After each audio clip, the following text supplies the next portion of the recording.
caused death and injury.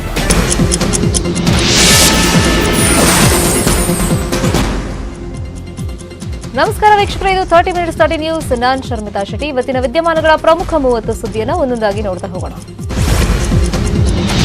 ಉಕ್ರೇನ್ನಲ್ಲಿ ಸಾವನ್ನಪ್ಪಿರೋ ಕನ್ನಡಿಗ ವೈದ್ಯ ವಿದ್ಯಾರ್ಥಿ ನವೀನ್ ಮೃತದೇಹ ಬೆಂಗಳೂರಿಗೆ ಸೋಮವಾರ ತರಲಾಗ್ತಾ ಇದೆ. ಈ ಬಗ್ಗೆ ಸಿಎಂ ಬಸವರಾಜ ಬೊಮ್ಮಾಯಿ ಮಾಹಿತಿಯನ್ನು ಕೊಟ್ಟಿದ್ದಾರೆ. ಸೋಮವಾರ ಮುಂಜಾನೆ 3 ಗಂಟೆಗೆ ಬೆಂಗಳೂರಿನ ಅಂತಾರಾಷ್ಟ್ರೀಯ ವಿಮಾನ ನಿಲ್ದಾಣಕ್ಕೆ ಹಾವೇರಿ ಮೂಲದ ನವೀನ್ ಪಾರ್ಥಿವ ಶರೀರ ತರಲಾಗ್ತಾ ಇದೆ. ರಷ್ಯಾ ನಡೆಸಿದ ಭೀಕರ ದಾಳಿಯಲ್ಲಿ ನವೀನ್ ಮೃತಪಟ್ಟಿದ್ರು. ಯುದ್ಧ ಮುಂದುವರೆದಿದ್ದ ಕಾರಣಗಳಿಂದ ಪಾರ್ಥಿವ ಶರೀರ ಭಾರತಕ್ಕೆ ರವಾನಿಸಲು ಅಡ್ಡಿಯಾಗಿತ್ತು. ಈಗ ಉಕ್ರೇನ್ನಿಂದ ನವೀನ್ ಪಾರ್ಥಿವ ಶರೀರ ಸೋಮವಾರ ರಾಜ್ಯಕ್ಕೆ ತರಲಾಗ್ತಾ ಇದೆ. ನಮ್ಮ ಯುಕ್ರೇನ್ ಯುದ್ಧದಲ್ಲಿ ನಡೆದಂಥ ನವೀನ್ ಅವರ ಪಾರ್ಥಿವ ಶರೀರ ಬೆಂಗಳೂರಿಗೆ 3 ಗಂಟೆಗೆ ಬರಲಿದೆ. ಮೇಕೆದಾಟು ಯೋಜನೆ ಜಾರಿ ಕುರಿತು ಇವತ್ತು ಸಿಎಂ ಬಸವರಾಜ ಬೊಮ್ಮಾಯಿ ನೇತೃತ್ವದಲ್ಲಿ ಸರ್ವಪಕ್ಷ ಸಭೆ ನಡೆಸಲಾಯಿತು.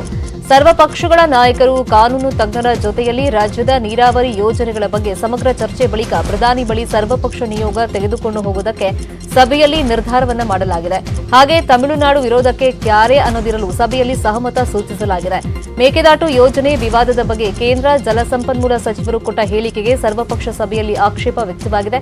ಸಭೆ ಬಳಿಕ ಮಾತನಾಡಿದ ಸಿಎಂ ಬೊಮ್ಮಾಯಿ, ಜಲಸಂಪನ್ಮೂಲ ಸಚಿವ ಕಾರಜೋಳ ಸೋಮವಾರ ಅಥವಾ ಮಂಗಳವಾರ ದೆಹಲಿಗೆ ಹೋಗ್ತಾರೆ. ಅಲ್ಲಿ ಕೇಂದ್ರ ಜಲಶಕ್ತಿ ಸಚಿವರೊಂದಿಗೆ ಈ ಬಗ್ಗೆ ಮಾತನಾಡ್ತಾರೆ.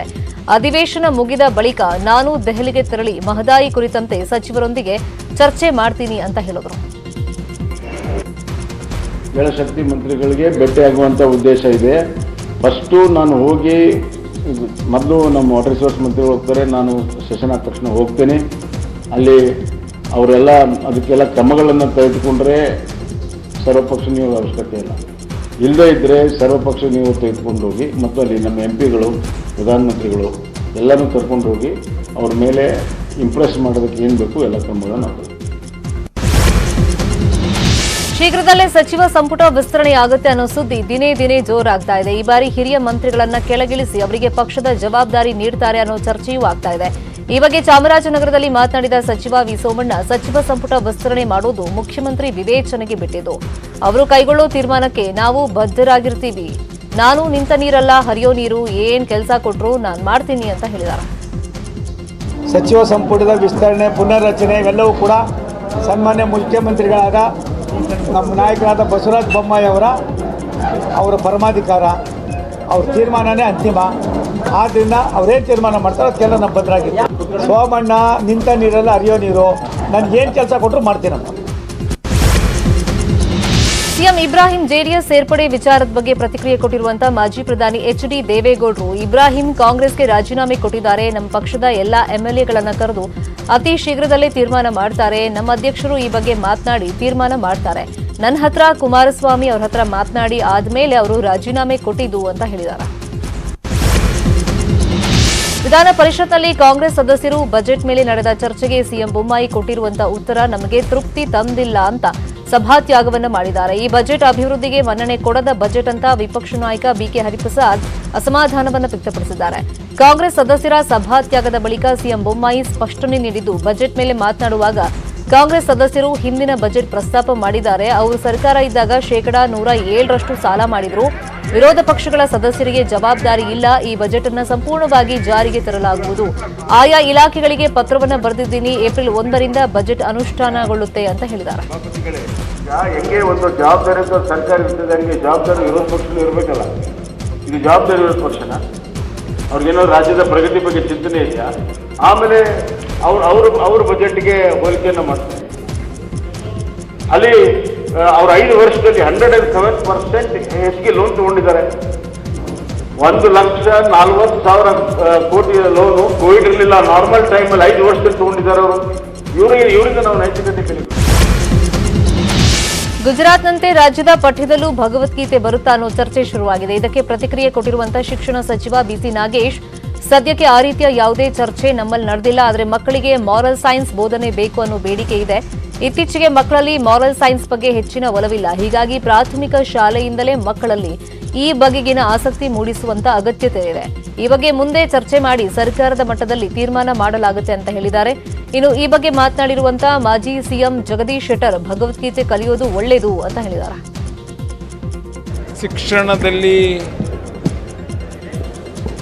ಶಿಕ್ಷಣದ ಮೂಲಕ ಮೊರೈಲ್ ಇಂಪ್ರೂವ್ ಮಾಡೋದಕ್ಕೆ ಬೇಕಾದಂಥ ಪ್ರಯತ್ನಗಳು ಮಾಡಬೇಕು ಅನ್ನುವಂಥ ಯೋಚನೆ ಮಾಡಿ ಗುಜರಾತ್ನಲ್ಲಿ ಮೊದಲನೇ ಫೇಸ್ ಆಗಿ ಭಗವದ್ಗೀತೆಯನ್ನು ತಗೊಂಡಿದೆ. ಮೊದಲನೇ ಫೇಸ್ ಆಗಿ ಅಂತ ಹೇಳಿದ್ದಾರೆ. ಕರ್ನಾಟಕದಲ್ಲಿ ಈ ವರ್ಷದ ಯಾವುದೇ ಪಠ್ಯಪುಸ್ತಕದಲ್ಲಿ ಆ ಥರದ ಪ್ರಯತ್ನ ಇಲ್ಲ.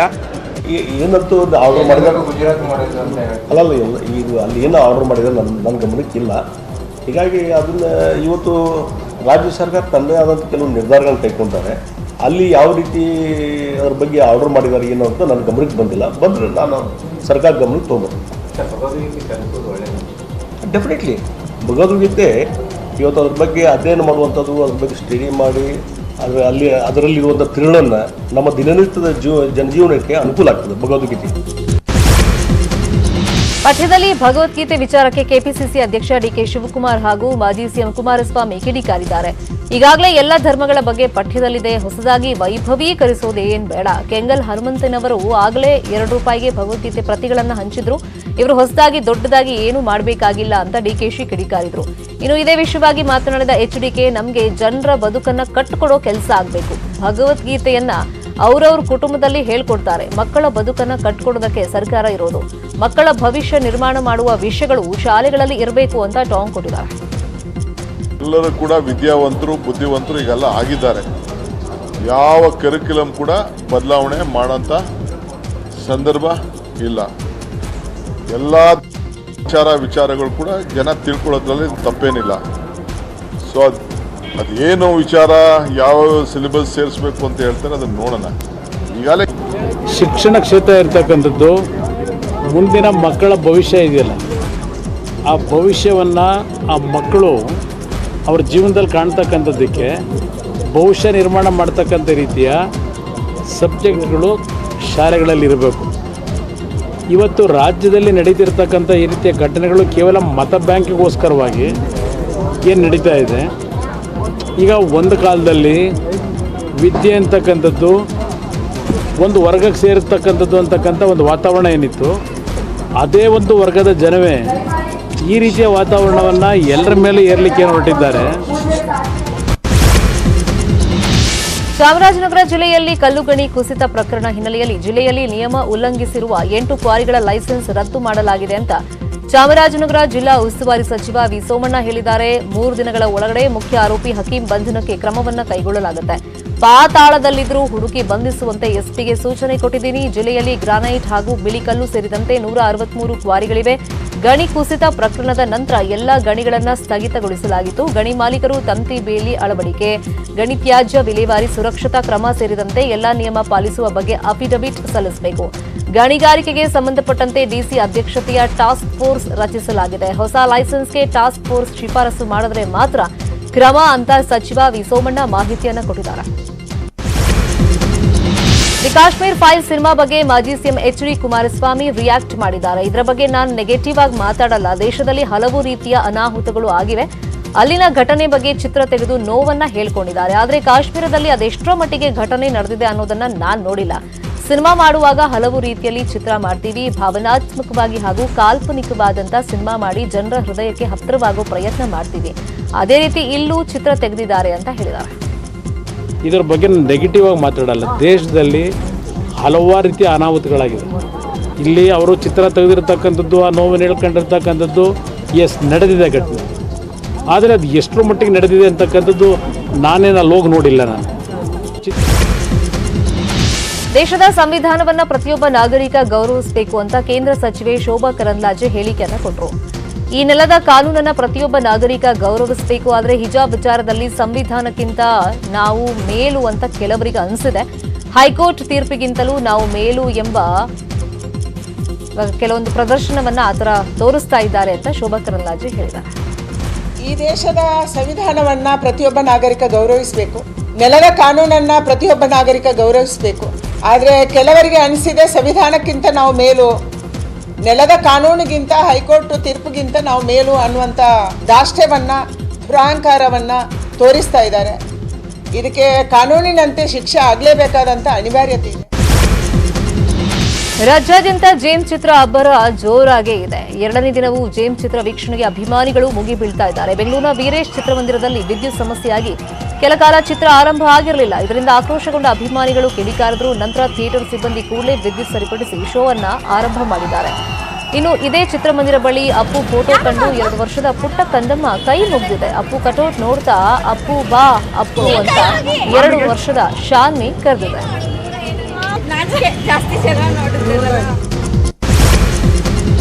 ಮೈಸೂರಿನ ಚಾಮುಂಡಿ ಬೆಟ್ಟದ ತಪ್ಪಲಿನಲ್ಲಿ ಇರುವಂತಹ ಸೆಲೆಬ್ರಿಟಿ ವ್ಯಾಕ್ಸ್ ಮ್ಯೂಸಿಯಂನಲ್ಲಿ ಪವರ್ ಸ್ಟಾರ್ ಪುನೀತ್ ರಾಜ್ಕುಮಾರ್ ಪುತ್ಥಳಿ ನಿರ್ಮಿಸಲಾಗಿದೆ. ಮೇಣದ ಬತ್ತಿಯಲ್ಲಿ ಸೃಷ್ಟಿಯಾದ ಪುನೀತ್ ರಾಜ್ಕುಮಾರ್ ಪುತ್ಥಳಿ ಕಣ್ತುಂಬಿಕೊಳ್ಳುವುದಕ್ಕೆ ಅಭಿಮಾನಿಗಳು ಮುಗಿಬಿದ್ದಿದ್ದಾರೆ. 3 ತಿಂಗಳಿಂದ 10ಕ್ಕೂ ಹೆಚ್ಚು ಕಾರ್ಮಿಕರು ಅಪ್ಪು ಪುತ್ಥಳಿ ನಿರ್ಮಾಣ ಮಾಡಿದ್ದು 5 ಲಕ್ಷ ರೂಪಾಯಿ ವ್ಯಯಿಸಲಾಗಿದೆ. ಪುನೀತ್ ರಾಜ್ಕುಮಾರ್ ಮರೆಯಾಗಿ 5 ತಿಂಗಳಾಗ್ತಾ ಬಂದರೂ ಅಪ್ಪು ಇಲ್ಲ ಅನ್ನೋದನ್ನ ಮರೆಯೋದಕ್ಕೆ ಆಗ್ತಾ ಇಲ್ಲ. ಕೊಡಗು ಜಿಲ್ಲೆಯ ಕುಶಾಲನಗರದ ಸರ್ಕಲ್ ಇನ್ಸ್ಪೆಕ್ಟರ್ ಮಹೇಶ್ ಪುನೀತ್ ನೆನೆದು ಭಾವುಕರಾಗಿ ಹಾಡನ್ನ ಹಾಡಿದ್ದಾರೆ. ಡಾಕ್ಟರ್ ರಾಜ್ಕುಮಾರ್ ಅಭಿನಯದ ಗಂಡುಗಲಿ ಸಿನಿಮಾದ ಹಾಡುವ ವೇಳೆ ಭಾವುಕರಾದ ಮಹೇಶ್ ಜೇಮ್ಸ್ ಸಿನಿಮಾ ಚಿತ್ರೀಕರಣದ ವೇಳೆ ಪುನೀತ್ ಭೇಟಿಯಾಗಿ ಫೋಟೋ ತೆಗೆಸಿಕೊಂಡಿದ್ದನ್ನು ನೆನೆದು ಕಣ್ಣೀರನ್ನು ಹಾಕಿದರು. ಜೀವನ ನೀನೆ ಪ್ರೇಮ ಕಾರಣ.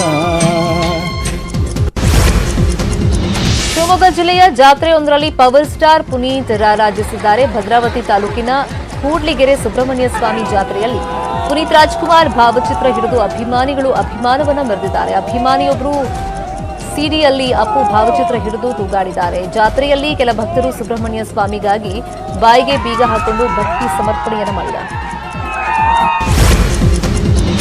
ಉಡುಪಿಯಲ್ಲಿ ಕಾರ್ಕಳ ಉತ್ಸವದ ಸಂಭ್ರಮ ಜೋರಾಗಿದೆ. ಕಾರ್ಕಳದ ಪ್ರಮುಖ ರಸ್ತೆಗಳಲ್ಲಿ ವೈಭವದ ಮೆರವಣಿಗೆ ನಡೆದಿದ್ದು ಸುಮಾರು 150ಕ್ಕಿಂತ ಹೆಚ್ಚು ಕಲಾ ತಂಡಗಳು ಉತ್ಸವದಲ್ಲಿ ಪಾಲ್ಗೊಂಡಿವೆ.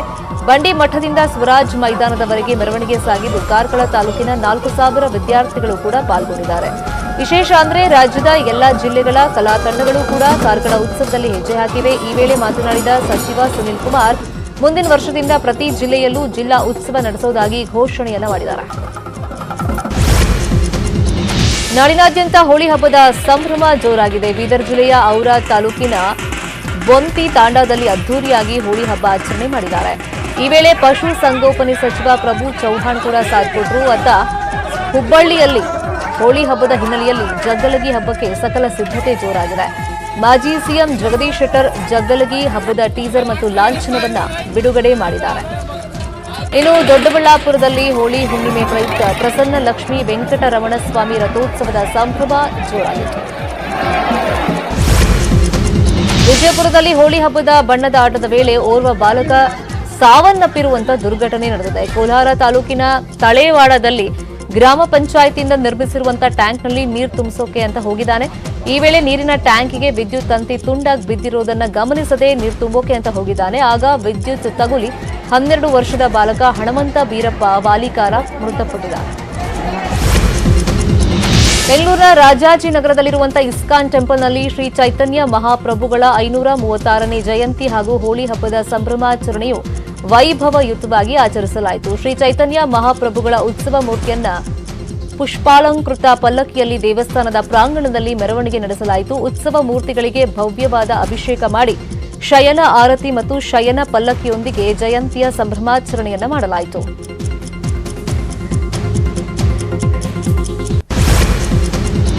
ಬೆಂಗಳೂರಿನ ಚುಂಚಘಟ್ಟದಲ್ಲಿ ಕರಗ ಮಹೋತ್ಸವ ನಡೆದಿದೆ. 54ನೇ ವರ್ಷದ ಕರಗವನ್ನು ಅದ್ದೂರಿಯಾಗಿ ಆಚರಣೆ ಮಾಡಲಾಯಿತು.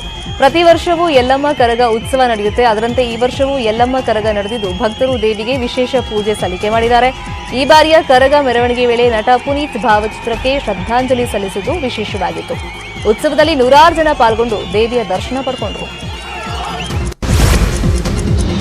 ಮಲೆನಾಡು ಚಿಕ್ಕಮಗಳೂರಲ್ಲಿ ವರ್ಷದ ಮೊದಲ ಮಳೆ ಅಬ್ಬರಿಸಿದೆ. ಜಿಲ್ಲೆಯಾದ್ಯಂತ ಗಾಳಿ ಸಹಿತ ಮಳೆಯಾಗ್ತಾ ಇದೆ. ಶೃಂಗೇರಿ, ಕಳಸ ತಾಲೂಕಲ್ಲಿ ಧಾರಾಕಾರ ಮಳೆಯಿಂದ ಹಲವೆಡೆ ಮರಗಳು, ವಿದ್ಯುತ್ ಕಂಬಗಳು ನೆಲಕ್ಕೆ ಉರುಳಿವೆ. ವರ್ಷದ ಮೊದಲ ಮಳೆಯ ಅಬ್ಬರಕ್ಕೆ ಮಲೆನಾಡಿಗರು ಕಂಗಾಲಾಗಿದ್ದಾರೆ.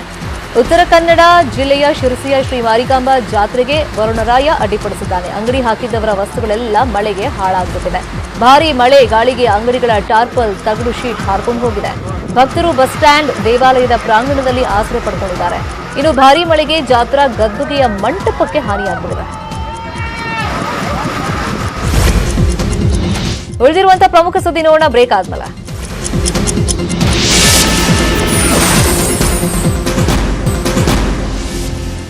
Welcome back. ಉಳಿದಿರುವಂತಹ ಪ್ರಮುಖ ಸುದ್ದಿಯನ್ನು ಒಂದೊಂದಾಗಿ ನೋಡ್ತಾ ಹೋಗೋಣ. ರೌಡಿ ಶೀಟರ್ ಜಿಮ್ ರವಿ ಮದುವೆ ದಿನವೇ ಪೊಲೀಸರ ಬಲೆಗೆ ಬಿದ್ದಿದ್ದಾನೆ. ಹಸಮಣೆಯಲ್ಲಿ ಇದ್ದವನನ್ನ ಬಂಧಿಸಿದ್ದಾರೆ ಪೊಲೀಸರು. 2010ರಲ್ಲಿ ಡಾಕ್ಟರ್ ಶರತ್ ಕಿಡ್ನಾಪ್ ಕೊಲೆ ಕೇಸ್ ಆರೋಪಿಯಾಗಿರುವಂತಹ ಜಿಮ್ ರವಿ ವೈದ್ಯರ ಹತ್ಯೆ ಕೇಸ್ನಲ್ಲಿ ಜೈಲು ಪಾಲಾಗಿದ್ದ. ಜಾಮೀನು ಪಡೆದು ಹೊರಬಂದಿದ್ದ ಆರೋಪಿ ಕೋರ್ಟ್ಗೆ ಶರಣಾಗದೆ ಓಡಾಡ್ತಿದ್ದ. ಚಿಕ್ಕಮಗಳೂರಲ್ಲಿ ಮದುವೆ ಆಗ್ತಾ ಇದ್ದ ವೇಳೆ ಪೊಲೀಸರು ಬಂಧಿಸಿದ್ದಾರೆ. ಬೆಂಗಳೂರ ರಾಜಗೋಪಾಲ ನಗರದಲ್ಲಿ ರಸ್ತೆ ಬಳಿ ಮಲಗಿದ್ದ ವ್ಯಕ್ತಿಯೊಬ್ಬನನ್ನ ಬರ್ಬರವಾಗಿ ಹತ್ಯೆಗೈಯಲಾಗಿದೆ. ಮಾರ್ಚ್ 15ರಂದು ತಡರಾತ್ರಿ 1:15 ಸುಮಾರಿಗೆ ಗಡ್ಡಧಾರಿ ಸೈಕೋ ಕಿಲ್ಲರ್ ರಸ್ತೆಯಲ್ಲಿ ಮಲಗಿದ್ದ ವ್ಯಕ್ತಿಯನ್ನ ಕಲ್ಲಿನಿಂದ ಜಜ್ಜಿ ಕೊಲೆ ಮಾಡಿದ್ದಾನೆ. ಈ ಭೀಕರ ದೃಶ್ಯ ಸಿಸಿಟಿವಿಯಲ್ಲಿ ಸೆರೆಯಾಗಿದೆ. ರಾಜ್ಯದಲ್ಲಿ ಮಾರ್ಚ್ 28ರಿಂದ ಏಪ್ರಿಲ್ 14ರವರೆಗೆ ಎಸ್ಎಸ್ಎಲ್ಸಿ ಪರೀಕ್ಷೆ ನಡೆಯಲಿದೆ. ಪರೀಕ್ಷೆ ಬರೆಯೋದಕ್ಕೆ ಹೋಗುವಂತಹ ವಿದ್ಯಾರ್ಥಿಗಳಿಗೆ ಉಚಿತ ಬಸ್ ಪ್ರಯಾಣಕ್ಕೆ ಅವಕಾಶವನ್ನ ಮಾಡಿಕೊಡಲಾಗಿದೆ. ಹಾಲ್ ಟಿಕೆಟ್ ತೋರಿಸಿ ಉಚಿತ ಬಸ್ ಪ್ರಯಾಣ ಜೊತೆಗೆ ಮಾರ್ಗ ಮಧ್ಯೆ ಪರೀಕ್ಷಾ ಕೇಂದ್ರ ಬಳಿ ಕೋರಿಕೆ ನಿಲುಗಡೆಗೂ ಸೂಚನೆಯನ್ನು ನೀಡಲಾಗಿದೆ. ವಿಶ್ವಕ್ಕೆ ಕೊರೋನಾ ಅಂಟಿಸಿದ ಚೀನಾದಲ್ಲಿ ಮತ್ತೆ ಹೆಮ್ಮಾರಿ ಅಬ್ಬರ ಜೋರಾಗಿದೆ. ಹೀಗಾಗಿ ಭಾರತದಲ್ಲೂ ಮುನ್ನೆಚ್ಚರಿಕೆಯಿಂದ ಇರುವಂತೆ ಕೇಂದ್ರ ಸರ್ಕಾರ ಎಚ್ಚರಿಕೆಯನ್ನು ಕೊಟ್ಟಿದೆ. ಚಿಕ್ಕಬಳ್ಳಾಪುರ ಜಿಲ್ಲೆಯ ಅಗಲಗುರ್ಕಿಯಲ್ಲಿ ನಾಳೆ RRR ಸಿನಿಮಾ ಪ್ರೀ ರಿಲೀಸ್ ಕಾರ್ಯಕ್ರಮ ನಡೆಯಲಿದೆ. ತೆಲುಗು ಚಿತ್ರರಂಗದ ಜೂನಿಯರ್ NTR, ರಾಮ್ ಚರಣ್, ಸಂಗೀತ ನಿರ್ದೇಶಕ ಕೀರವಾಣಿ, ನಿರ್ದೇಶಕ ರಾಜಮೌಳಿ ಪಾಲ್ಗೊಳ್ಳುತ್ತಾರೆ. ಪುನೀತ್ ರಾಜ್ಕುಮಾರ್ಗೆ ನಮನ ಸಲ್ಲಿಸಲು ಸಿದ್ಧತೆಯನ್ನು ಮಾಡಿಕೊಳ್ಳಲಾಗಿದೆ. ಉಳಿದಿರುವಂತಹ ಪ್ರಮುಖ 5 ಸುದ್ದಿ ನೋಡೋಣ ಬ್ರೇಕ್ ಆದ್ಮೇಲೆ.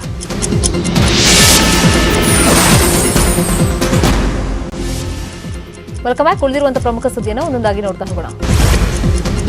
ಮಾರ್ಚ್ 27ಕ್ಕೂ ಮೊದಲೇ ರಾಖಿಬಾಯಿ ಅಭಿಮಾನಿಗಳಿಗೆ ಥ್ರಿಲ್ಲಿಂಗ್ ಅಪ್ಡೇಟ್ ಸಿಗಲಿದೆ. ಮಾರ್ಚ್ 21 ಸೋಮವಾರದಂದು ತೂಫಾನ್ ಎಂಬ ಬೆಂಕಿಯಂತ ಲಿರಿಕಲ್ ಹಾಡು ಬಿಡುಗಡೆಯಾಗಲಿದೆ KGF ಟೀಮ್ನಿಂದ. ಬಾಲಿವುಡ್ ಬ್ಯೂಟಿ ದೀಪಿಕಾ ಪಡುಕೋಣೆ ಸ್ಪೇನ್ನಲ್ಲಿದ್ದಾರೆ. ಶಾರುಖ್ ಖಾನ್ ಜೊತೆ ಪಠಾಣ್ ಶೂಟ್ನಲ್ಲಿ ಪಾಲ್ಗೊಂಡಿದ್ದಾರೆ. ಇತ್ತೀಚೆಗೆ ಈ ಚಿತ್ರದ ಶಾರುಖ್ ಲುಕ್ ಲೀಕ್ ಆಗಿತ್ತು. ಈಗ ನಾಯಕಿ ದೀಪಿಕಾ ಅವರ ಕೆಲವೊಂದು ಫೋಟೋಸ್ ಲೀಕ್ ಆಗಿವೆ. ಡಿಪಿ ಇದರಲ್ಲಿ ಬಿಕ್ನಿಯಲ್ಲಿ ಕಾಣಿಸಿಕೊಂಡಿದ್ದು ಸೋಷಿಯಲ್ ಮೀಡಿಯಾದಲ್ಲಿ ಸಖತ್ ವೈರಲ್ ಆಗ್ತಾ ಇದೆ.